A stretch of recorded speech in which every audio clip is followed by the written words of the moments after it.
তো দেখতে পাচ্ছেন আমি রাইস কুকারে কিভাবে বিরিয়ানি রান্না করছি ঝরঝরে, সেটাই আমি আপনাদেরকে দেখাবো।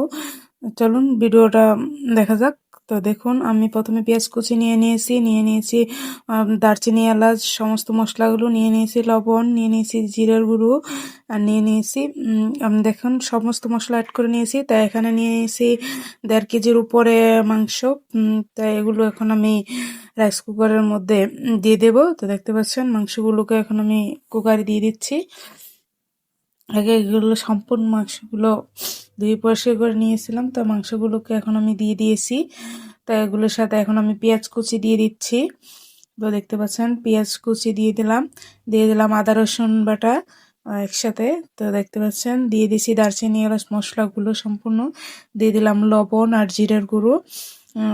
তা এখন আমি দিয়ে দিছি রাঁধুনি মশলা, বিরিয়ানির মশলাটা।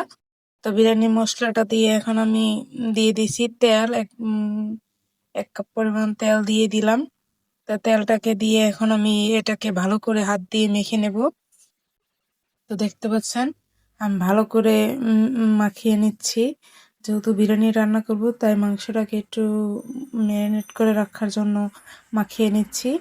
তো দেখতে পাচ্ছেন হাত দিয়ে সুন্দর করে মশলাটা দিয়ে আমি মাখিয়ে নিচ্ছি। এখানে আমি কোনো মরিচের গুঁড়ো অ্যাড করব না, যেহেতু বাচ্চারা খাবে তার জন্য মরিচের গুঁড়ো অ্যাড করব না, জাল করব না, কাঁচা মরিচ অ্যাড করবো। তার জন্য আমি অল্প পরিমাণে পানি দিয়ে দিলাম। তো দেখতে পাচ্ছেন এটাকে এখন আমি ঢাকনা দিয়ে কিছুক্ষণ ঢেকে রাখবো। তো এখন আমি রাইস কুকার অন করে দিয়েছি। তো দেখতে পাচ্ছেন কুকারটা অন করে দিয়ে এখন আমি এটাকে ভালো করে ইয়ে করে নেব। তো দেখুন কিছু আলু দিয়ে দিচ্ছি, ভেজে রাখা কিছু আলু নিয়েছিলাম, তো আলুটাও দিয়ে দিচ্ছি মাংসের সাথে। তো দেখতে পাচ্ছেন মাংসটা আমি এখন ভালো করে কষিয়ে রান্না করে নেব বিরিয়ানির জন্য।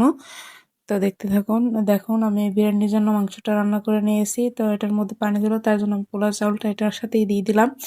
তো পোলাও চাউলটা এখন আমি ভালো করে নেড়ে চেড়ে নেব, মিশিয়ে নেব। তো পোলাও চাউলটা আমি ভালো করে নেড়ে চেড়ে মিশিয়ে নিচ্ছি। তো দেখতে পাচ্ছেন দিয়ে দিচ্ছি যেহেতু দই ছিল না তার জন্য আমি দুধ দিয়ে দিলাম।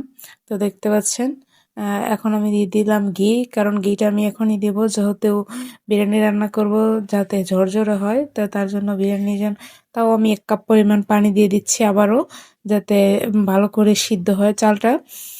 তার জন্য দেখুন আমি ঢাকনা দিয়ে ঢেকে দিয়েছি। তো দেখতে পাচ্ছেন এখন আমি কাঁচামরিচ কিছু গোটা গোটা কাঁচামরিচ অ্যাড করে দিয়েছি। তো কিছুটা উতলে আসছে। তো এখন আমি এটাকে ভালো করে নেড়ে চেড়ে দিচ্ছি। তো দেখতে পাচ্ছেন ভালো করে নেড়ে চেড়ে দিয়েছি যাতে ভালো করে চাউলটা সিদ্ধ হয়, মাংসটা ভালো করে মিশে এজন্য। তো দেখতে পাচ্ছেন কিছুক্ষণ পর এখন ঢাকনা খুলে দেখতে পাচ্ছেন এখনও পুরোপুরি বিরিয়ানিটা সিদ্ধ হয় না, তার জন্য আর অল্প কিছুক্ষণ রান্না করে নেব। তো এভাবে বিরিয়ানি তো দেখতে পাচ্ছেন ঢাকনা দিয়ে দিয়েছিলাম, তো এখন আবারও একটু নেড়ে চেড়ে দিচ্ছি যেহেতু সম্পূর্ণটা হয়নি এখনো। তো এভাবে তো দেখতে পাচ্ছেন বিরিয়ানিটা সুন্দর একটা কালার আসছে, বেশ সুন্দর হয়েছে। তো এভাবে যারা বিরিয়ানি